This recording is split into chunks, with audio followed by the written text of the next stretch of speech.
Hi guys, welcome to our channel Telugu audio stories with Maithri. నా ఛానల్ని ఎవరైనా ఫస్ట్ టైం చూస్తున్నట్టయితే తప్పకుండా లైక్ చేయండి, షేర్ చేయండి అండ్ సబ్స్క్రైబ్ చేసుకోండి ఫ్రెండ్స్. అగ్ని సాక్షి ఒక ప్రేమ కథ పార్ట్ 6. ఇక లేట్ చేయకుండా స్టోరీలోకి వెళ్ళిపోదాం మా ఫ్రెండ్స్. ఢిల్లీ. ఎలా ఉన్నావు రాజన్, బాగున్నావా అని అడిగింది గీతిక వాళ్ళ అమ్మ సరోజిని దేవి. బాగున్నాను మేం సాబ్, మీరు ఎలా ఉన్నారు? మీ ఆరోగ్యం బాగుందా అడిగాడు రాజన్. బాగానే ఉన్నాను రాజన్, నువ్వు వస్తున్నావని గీత చెప్పింది, చాలా సంతోషం వేసింది అంది సరోజ. ఇక్కడికి రాగానే మిమ్మల్ని అడిగాను, మీరు మందిర్కి వెళ్ళారంట మేం సాబ్ అన్నాడు రాజన్. అవును రాజన్, గుడికి వెళ్ళి ఇప్పుడే వస్తున్నాను. అవుట్ హౌస్లో నీకు అన్ని సౌకర్యాలు ఉండేలా ఏర్పాటు చేశాను. ఇంకా ఏదైనా ఇబ్బంది ఉంటే మొహమాట పడకుండా చెప్పు. ఫిరోజ్ సార్కి ఏం కావాలన్నా అన్ని నువ్వే జాగ్రత్తగా చూసుకోవాలి. ఆయనకు ఎలాంటి ఇబ్బంది కలగకూడదు, సరేనా అని పని అబ్బాయికి చెప్పింది సరోజ. మీకు ఎందుకు ఇబ్బంది మేం సాబ్, నేను నా ఫ్లాట్కి వెళ్ళిపోయేవాణ్ణి కదా అన్నాడు రాజన్ బాధగా.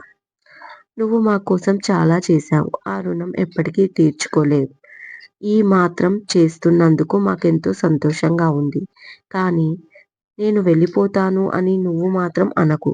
నీ అవసరం మాకు ఇంకా ఉంది అంది సరోజ కన్నీళ్లతో. సరే మేం సాబ్, మళ్ళీ అనను, ఇక్కడే ఉంటాను, మీరు బాధపడకండి అన్నాడు రాజన్. రాజన్ని ఎయిర్పోర్ట్ నుంచి ఇంటికి పంపించి ఆఫీస్కి వెళ్ళిపోయింది. మీటింగ్ ఉందని గీతిక. అది కంప్లీట్ అవ్వగానే అప్పుడే వచ్చింది. ఏం రాజన్ గారు, మీ మేం సాబ్ని కలిశారా అని అడిగింది నవ్వుతూ గీతిక. కలిశాను చోటీ మాల్కిన్ అన్నాడు రాజన్. చోటీ మాల్కిన్ అని ఎందుకు పిలుస్తారు? మమ్మీ అంటే అన్నావు, కానీ నన్ను మాత్రం గీతిక అని పిలువు అని వార్నింగ్ ఇచ్చింది గీతిక. అలాగే చోటీ మాల్కిన్, ట్రై చేస్తాను అన్నాడు నవ్వుతూ రాజన్. గీతిక నవ్వుతూ, సరే నువ్వు వెళ్ళి రెస్ట్ తీసుకో రాజన్, ఏదైనా కావాలి అంటే ఫిరోజ్కి చెప్పు, అన్నీ తనే చూసుకుంటాడు అంటూ తల్లిని తీసుకొని బయటికి వచ్చింది అవుట్ హౌస్ నుంచి గీతిక. మమ్మీ, రాజన్ నిన్ను మేంసాబ్ అని, నన్ను చోటీ మాల్కిన్ అని ఎందుకు అంటాడు? అతను మార్వాడి కుటుంబం నుంచి వచ్చాడా అని అడిగింది గీతిక సరోజినిని. వాళ్ళు తెలుగు వాళ్ళే. రాజన్ ఇక్కడే పుట్టి పెరగడం వల్ల మరాఠీ బాగా మాట్లాడతాడు. ఫస్ట్ వాళ్ళ నాన్న మీ తాత దగ్గర పనిచేశాడు. చిన్నగా ఉన్నప్పుడే వాళ్ళ అమ్మ ఎవరితోనో వెళ్ళిపోయింది. ఆ బాధలో రాజన్ వాళ్ళ తండ్రి తాగి తాగి చనిపోయాడు. మీ తాతగారితో మాట్లాడి మనం తప్ప రాజన్కి ఎవరు లేరు అని మీ నాన్న చదువు చెప్పించి మన కంపెనీలోనే జాబ్ ఇచ్చాడు. రాజన్ కూడా ఎప్పుడు మనతో ఎంతో విశ్వాసంతో ఉన్నాడు. ఎంత నమ్మకస్తుడు అంటే మీ నాన్న చనిపోయినప్పుడు బిజినెస్ వ్యవహారాలన్నీ ఆయనే చూసుకున్నాడు. ఇప్పుడు 4 ఏళ్ల నుంచి నువ్వు చూసుకుంటున్నావు బిజినెస్. కానీ ఆ టైంలో రాజన్ కాకుండా ఇంకెవరైనా ఆ స్థానంలో ఉండి ఉంటే స్వలాభం చూసుకొని మనల్ని రోడ్డు మీదకి తెచ్చేవారు. అందుకే మీ నాన్న తర్వాత నేను రాజన్ని అంత నమ్ముతాను. నాకు రాజన్ ఒక కొడుకులాగా అంది సరోజిని దేవి ఎమోషనల్ అవుతూ. Okay mummy, I understanding your feelings, నువ్వు బాధపడకు ప్లీజ్ అంది గీతిక.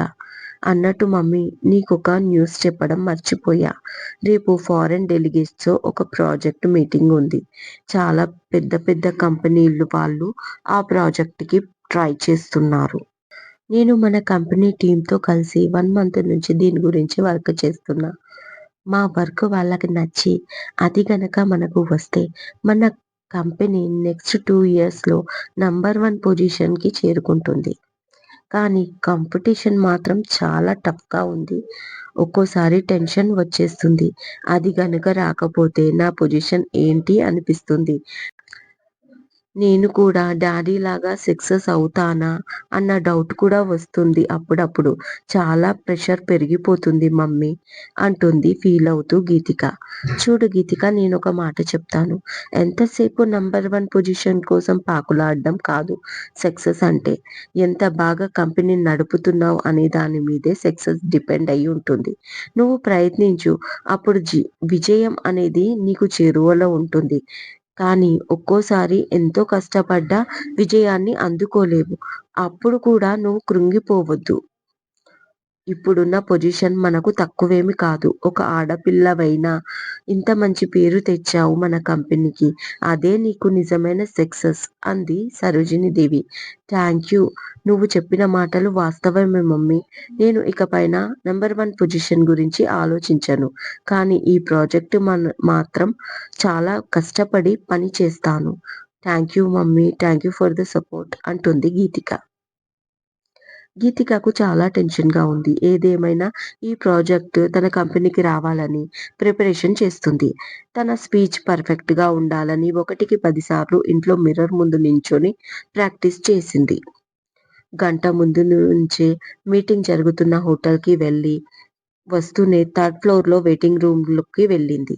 ఒక గంట పట్టవచ్చునని చెప్పారు. ఎవరికి వాళ్ళు ప్రిపరేషన్‌లో ఉన్నారు. కొంతమంది కూల్‌గా ముచ్చట్లు పెట్టుకుంటున్నారు. కాల్ చేసి తన టీమ్ నలుగురికి సభ్యుల్ని గంటలో రమ్మని చెప్పి, తను రిలాక్స్ అవుదామని ల్యాప్‌టాప్ బ్యాగ్ పట్టుకొని బయటికి వెళ్ళింది గీతిక.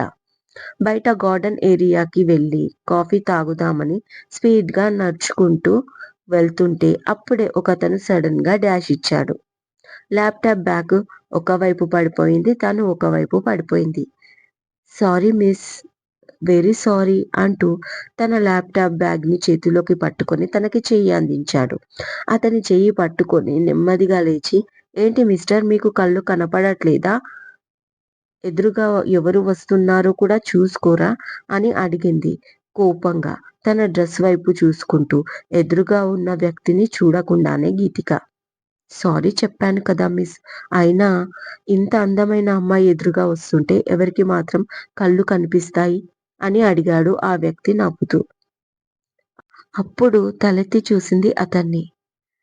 6 ఫీట్ కటౌట్ తన ముందు నిలబడ్డాడు.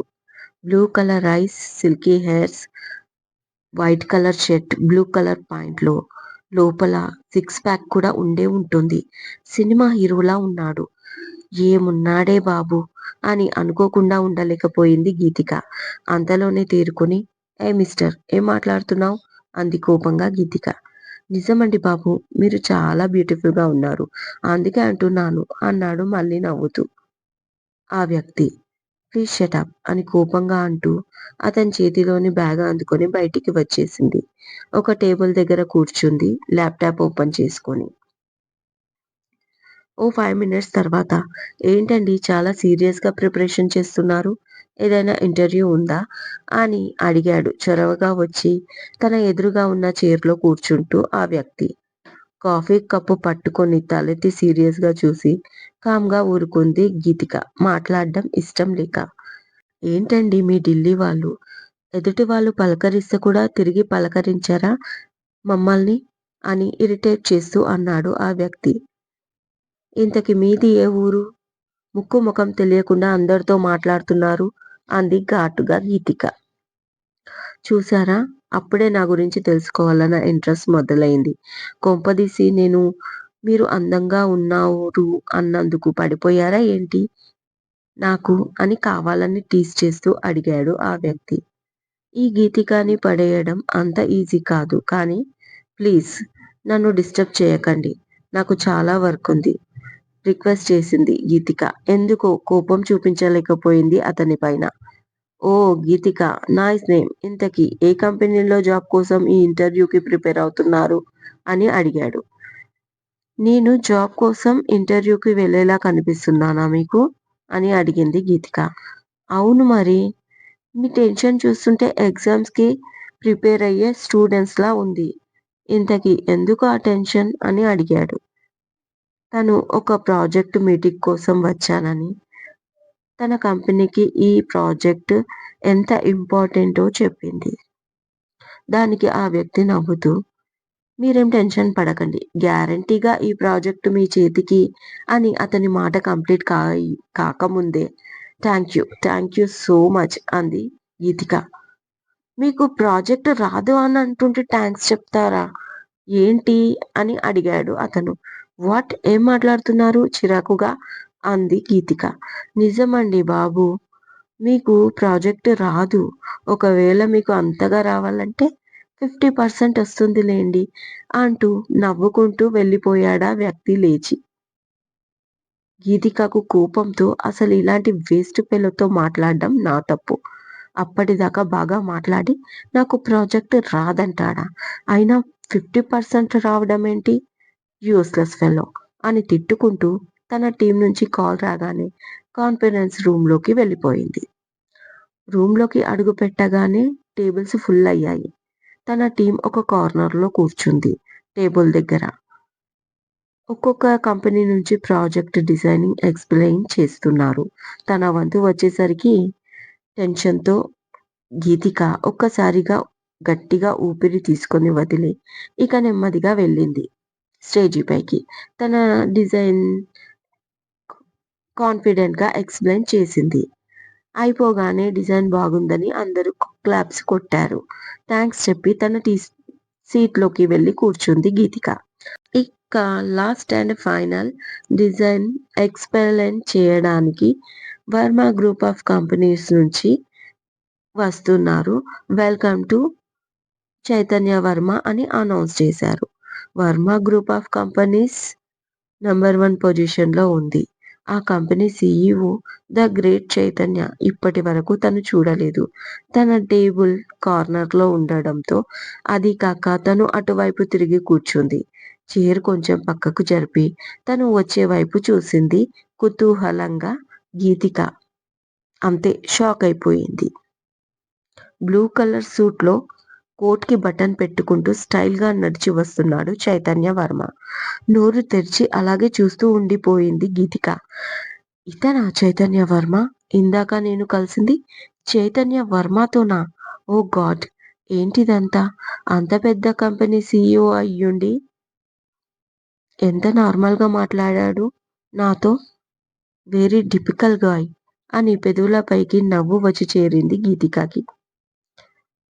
చైతన్య తన డిజైన్ ఎక్స్‌ప్లెయిన్ చేస్తున్నాడు. ఎంత క్లియర్‌గా ఉంది అంటే అందరికీ చాలా తేలిగ్గా అర్థమైపోయి మెస్మరైజ్ అయిపోయారు. వెరీ గుడ్ డిజైన్ అని అనుకున్నారు అందరూ.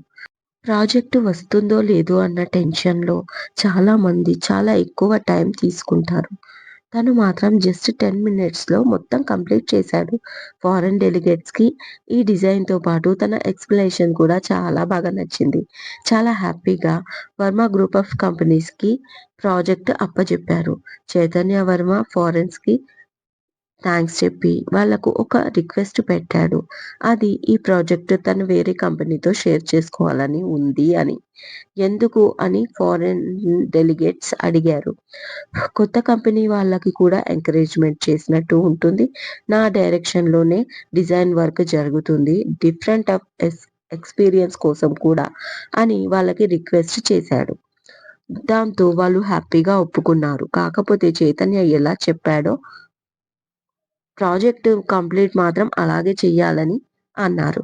దానికి చైతన్య వర్మ ఒప్పుకొని మీరు అనుకున్నట్లుగానే ఆ టైంకి కంప్లీట్ చేస్తాం అని చెప్పి తను ఏ కంపెనీతో అయితే షేర్ చేసుకోవాలనుకున్నాడో ఆ కంపెనీ పేరు కూడా చెప్పాడు వారికి.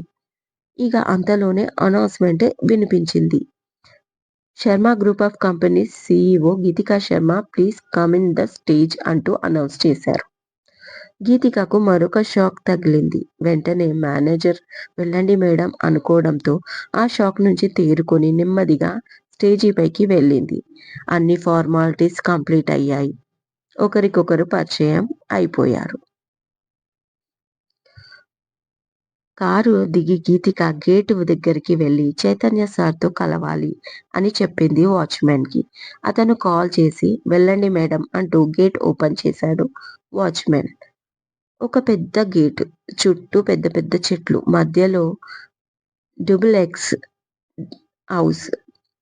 ఢిల్లీలో పొల్యూషన్ ఎక్కువ. కానీ ఈ ఫామ్ హౌస్‌లో పెద్ద పెద్ద చెట్లు ఉండడంతో అసలు సిటీలో ఉన్నట్టు అనిపించడం లేదు.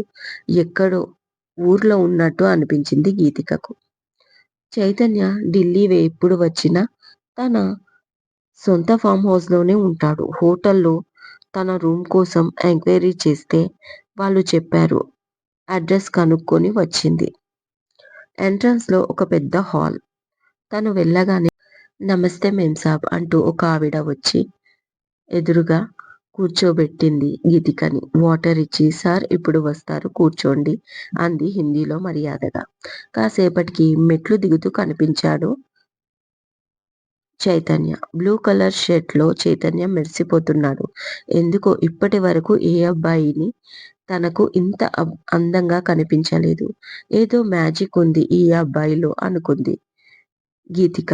చైతన్య నవ్వుతున్నాడు. తన కళ్ళు కూడా నవ్వుతున్నట్టు అనిపించింది గీతకి. తను లేచి నించుంది. వచ్చి హాయ్ అని చెప్పి చైర్‌లో కూర్చోమన్నట్టు సైగ చేశాడు చైతన్య.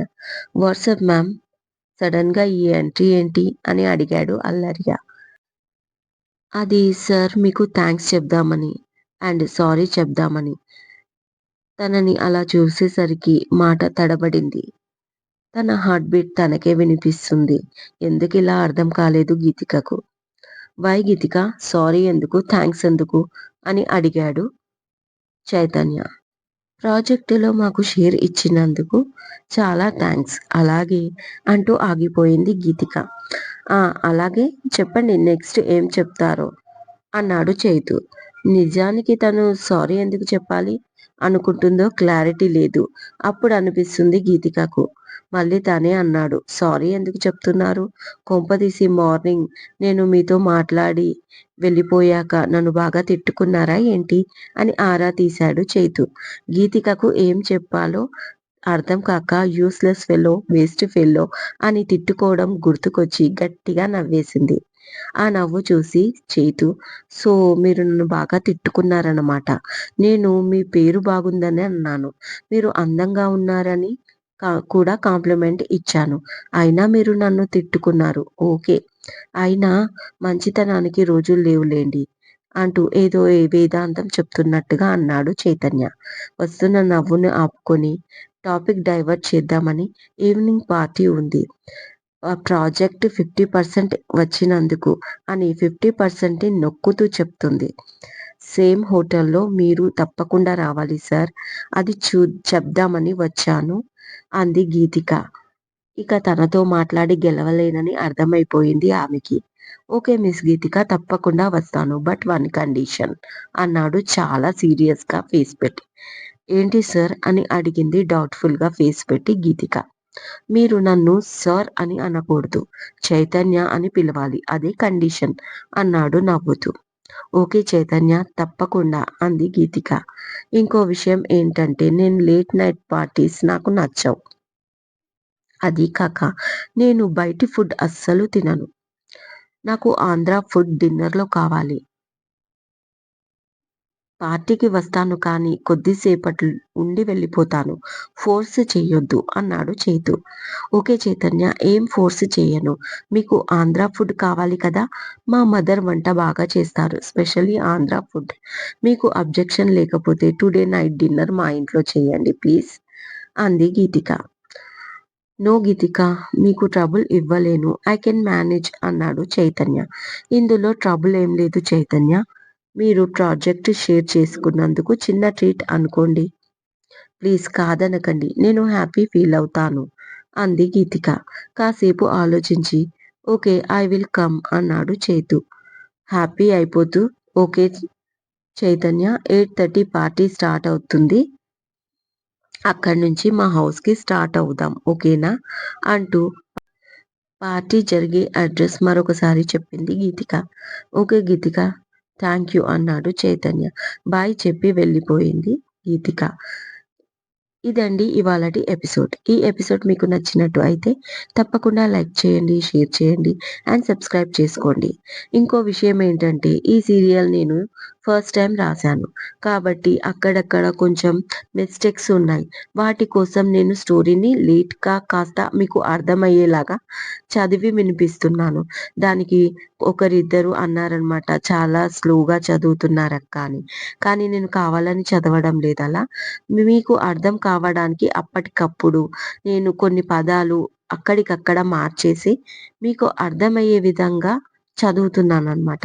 ఈ ఒక్క చిన్న పాయింట్‌ని మీరు అర్థం చేసుకోండి. ఇంకొక మంచి ఎపిసోడ్‌తో మీ ముందు ఉంటాను. మైత్రి.